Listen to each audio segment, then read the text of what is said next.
Hi, I'm Jennet Ingle, the 5 Minute Reedmaker. If you're watching this on YouTube, would you go ahead and click subscribe for me? And that way you always know when I drop a new episode, and it also makes it easier for other people to find my channel and to therefore become better reedmakers and happier musicians. So thank you so much. Today, I want to talk about the new shaper tip I have recently acquired, a Mack Plus tip. And I wanted to follow up on this rumor or superstition or um, thing that I had heard in the air about how the Mac tips specifically require a different style of shaping than the the other shaper tips that I use.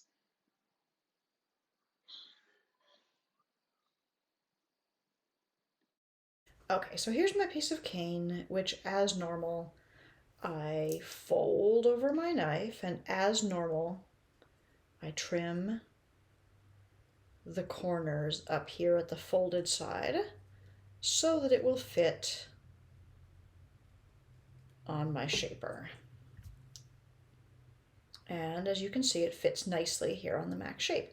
Now, again, just to clarify, normally I would shove my cane all the way down between the ears, but the way I have heard, the rumor that I've heard, the superstition that I've heard, the rule that I've heard is that on these Mac shapes, we are to line up the cane right at the top of the ears.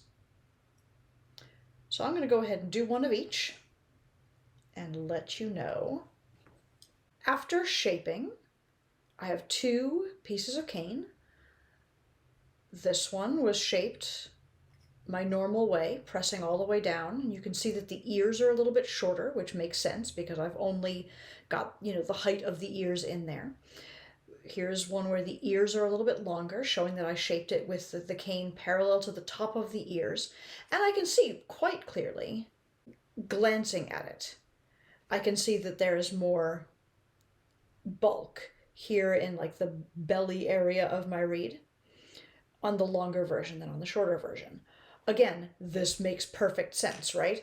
If all of my cane is down on this section, then I'm going to get a lot of this area, which is very slim.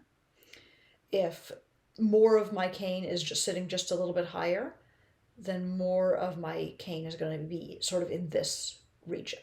So all of that makes sense. Let's see what that actually means.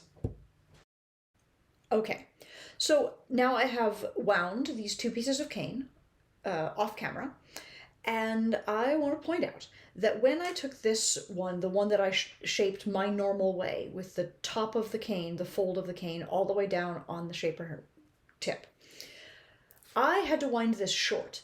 I could not wind it at my normal 73mm length because this area down here just wouldn't close. I could not get it to seal, which does make sense because I look at the slimness of this area of the shaper tip, and it is like it's the area of the cane that's right underneath the thread here. It's quite thin, and I could not get it to seal. So I ended up winding this at 72mm, down from my usual 73. Here's the one that I wound long with the fold of the cane up parallel to the ears. You can tell because the ears are still a little bit long. And this one, I was easily able to wind at 73. And what's noticeable here is that in both cases, this dimension at the throat really looks the same. And the one that I shaped longer, I was also able to wind longer. And I've got this, roughly the same dimension at the throat. And this throat dimension is the thing that is the most important for your final reed product. It's the whole reason that we measure our reeds when we wind them. It's the whole reason that we aim for a consistent tie length. It's so that we have a consistent dimension here at the throat of the reed, because that tells us so much about the reed. Okay, now I'm going to just make these reeds real quick and let you know if I feel a difference between them.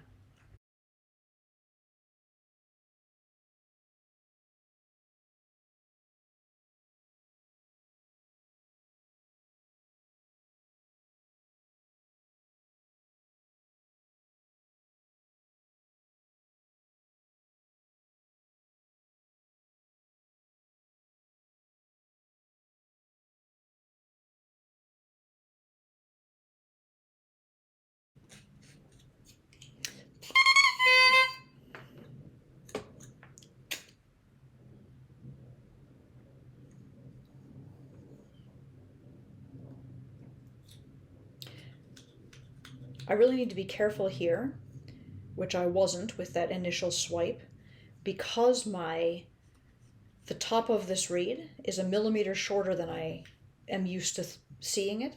So it's very easy for me to eyeball this rooftop based on the top of the cane.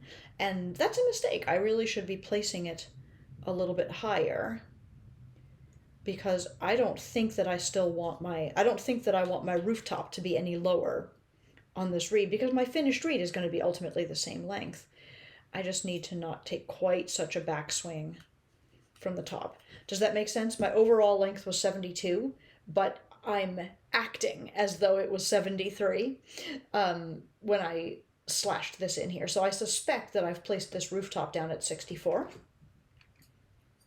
which is the truth. On this side, I'm still at 73. So I'll just keep working.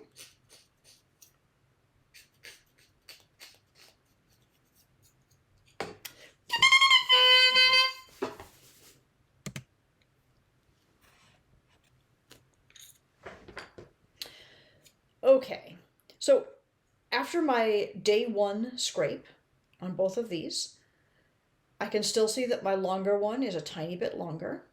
I know that I have placed my rooftop just a little bit too low on this shorter one, which is completely my error. But I've got a nice crow here and a nice crow over here. Both of them are a little low, so maybe I'll clip. This is just a day one scrape, but I'm obviously intrigued to see what actually happens on the oboe, so I'll go ahead and finish these a little.